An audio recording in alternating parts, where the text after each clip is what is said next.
नमस्कार साथियों, स्वागत है आप सभी का आपके अपने YouTube चैनल आर के ज्ञान केंद्र पर। तो साथियों, BSTC 2022 का पेपर 8 अक्टूबर को हो चुका है।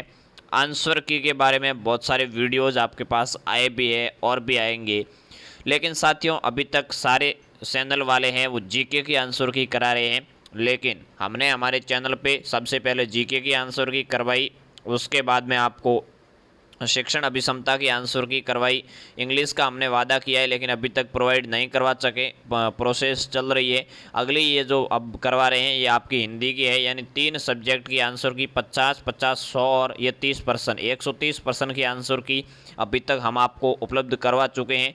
रीजनिंग की आंसर की हमारे पास अभी तक नहीं पहुंची है और एक आपकी अंग्रेजी की आंसर की है, उसकी प्रोसेस चल रही है, वो जल्दी आपके पास पहुंच जाएगी। तो सारी चीज़ें देखने के लिए आप यूट्यूब चैनल से जुड़े रहिए, सब्सक्राइब कर दीजिए, बेल आइकन ऑल पे प्रेस कर दीजिए, सभी की सभी आपको दी जाएगी। और अगर इस आंसर की पीडीएफ, सारी आंसर की पीडीएफ आपको प्राप्त करनी है तो आप डिस्क्रिप्शन में टेलीग्राम चैनल का लिंक है, वहाँ से जुड़ जाइए, वहाँ मैं आपको इसकी पीडीएफ है वो भी डाल दूंगा। तो चलिए हिंदी की आंसर की देखते हैं कि हिंदी में आपका पेपर किस प्रकार का गया है। पहला प्रश्न है क्षणिक का विलोम है, यानी क्षणिक यानी थोड़ी समय के लिए रहने वाले का विलोम शब्द क्या है? शाश्वत यानी हमेशा रहने वाला। कहते हैं ना ये संसार क्षण भंगुर है, यानी क्षणिक है, लेकिन जो शाश्वत होता है वो हमेशा रहता है। चलिए आगे बढ़ते हैं दूसरे प्रश्न की ओर। बादल गरजे किंतु बारिश नहीं हुई, वाक्य है, कैसा वाक्य है भाई? संयुक्त वाक्य है। चलिए 2 प्रश्न हो गए। तीसरे प्रश्न की ओर आगे बढ़ते हैं। तीसरा प्रश्न देखते हैं। सु उपसर्ग नहीं है। 4 ऑप्शन दिए गए थे, पहला ऑप्शन इस प्रकार, दूसरा, तीसरा और चौथा। तो उसमें आपके एक ऑप्शन था सुरेश, तो सुरेश में आपका सु उपसर्ग नहीं है। बाकी वाले शब्दों में यहाँ आपको देख तो रहा होगा कि सुरेश में सु उपसर्ग है, लेकिन सु उपसर्ग निकालने के बाद पीछे रेस शब्द बचता और इस रेस शब्द का कोई अर्थ नहीं निकलता, इसलिए सुरेश इसका सही आंसर हो जाएगा। चलिए आगे बढ़ते। अनुस्वार है। अनुस्वार कौन से? 4 शब्द आपको दिए गए थे पेपर में, इसमें हो सकता है आपको सांद दिया गया था, इसमें इस प्रकार से कोई और शब्द है वो दिए गए थे, लेकिन अनुस्वार है वो आपका गंगा वाले ऑप्शन में था, यानी गंगा इसका सही आंसर हो जाएगा। चलिए आगे बढ़ते हैं अगले सवाल की ओर। कटी और कोटि का अर्थ क्या है? कटी का अर्थ है साथियों कमर और कोटि का अर्थ है करोड़। अगर ऑप्शन में करोड़ था तो ठीक है, और कोटि का अर्थ प्रकार भी होता है, वो भी आपको ध्यान में रखना है। अगर ऑप्शन में करोड़ नहीं था तो आपके प्रकार हो जाएगा। हालांकि हमारे पास अभी तक पेपर का फोटो नहीं पहुंचा है, हमने कहीं से देख के आप तक पहुंचाने का प्रयास किया है। द्वारका और द्वारिका का अर्थ क्या है? तो द्वारका है कृष्ण की नगरी और द्वारिका है द्वारकापुरी, जो आधुनिक द्वारकापुरी है। चलिए आगे बढ़ते हैं अगले सवाल की ओर। अगला सवाल देखते हैं। आर प्रत्यय नहीं है, तो 4 शब्द दिए गए थे आपको, उसमें पूछा गया था कि कौन से शब्द में आर प्रत्यय नहीं है, तो 3 शब्दों में आर प्रत्यय था और चौथे दीवार में आर प्रत्यय आपके नहीं था। तो दीवार में आर प्रत्यय आपको दिख रहा है, लेकिन दीव कोई शब्द नहीं होता। दीव धन आर अगर आप बनाते हैं तो दीव है वो कोई प्रकार शब्द नहीं है, इसलिए इसमें आर प्रत्यय नहीं है, ये आपका सही हो जाएगा। चलिए आगे बढ़ते हैं अगले सवाल की ओर। अगला सवाल है ज्ञ बना है। ये ज है, ये किससे बना है? तो ये आधे ज और य से बना है। च च ज ज य है ना, इससे बना है, तो ये इसका राइट आंसर हो जाएगा। संयुक्त व्यंजन है। अन्न का कन्न करना का अर्थ क्या है भाई? अन्न का कन्न कर देना यानी बनी हुई चीज़ को बिगाड़ देना, गुड़ को गोबर कर देना, इसका दूसरा मुहावरा है गुड़ गोबर कर देना। गुड़ गोबर कर देना और अन्न कन्न कर देना एक ही बात है। चलिए आगे बढ़ते हैं अगले सवाल की ओर। सरस्वती नदी का एक प्रश्न शायद छूट गया है, नहीं छूटा है।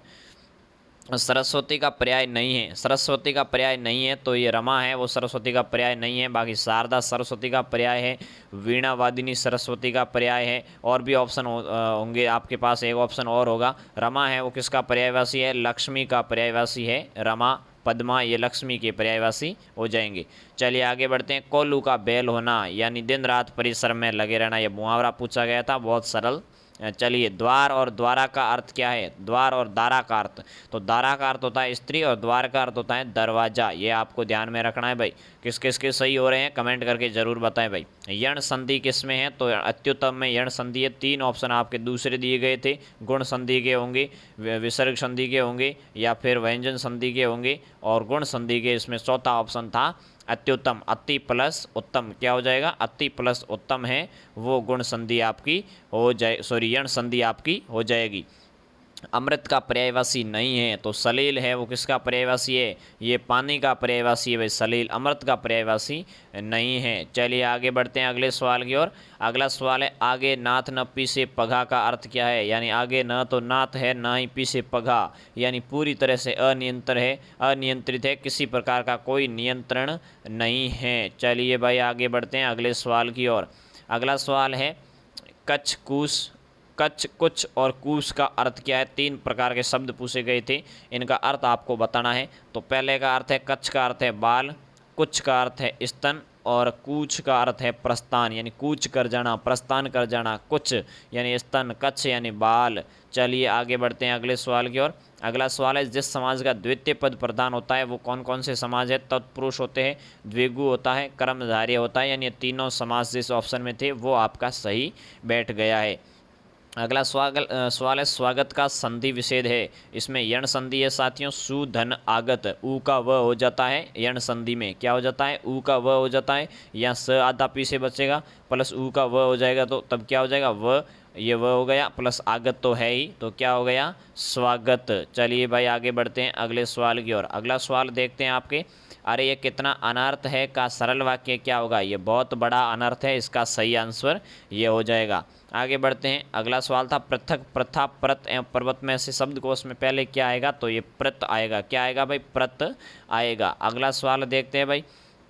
अगला सवाल आपका है अर्थ की दृष्टि से वाक्य के भेद कितने होते हैं? 8 होते हैं। विधानार्थक, आज्ञार्थक, इस प्रकार के 8 भेद होते हैं। चलिए आगे बढ़ते हैं। जो मरने की इच्छा रखता हो वो है मरने की इच्छा को मुमूर्षा कहते हैं, और जो मरने की इच्छा रखता हो उसे मुमूर्षु कहते हैं। क्या कहते हैं? मुमूर्षु कहते हैं। मुमूर्षु इसका सही आंसर हो जाएगा। आगे बढ़ते हैं। ये एकल शब्द पूछा है पूजनीय का शुद्ध वर्तनीय है, तो ये पूजनीय सही हो जाएगा। ये हमेशा पूछा जाता है, आप कन्फर्म कर लीजिए अभी भी किसी के गलत हुआ है तो। चलिए मनोदशा का संधि विच्छेद क्या है? मने धन दशा है, इसमें विसर्ग संधि हो जाएगी। तो ये भाई 24 प्रश्न हमारे पास पहुँचे हैं।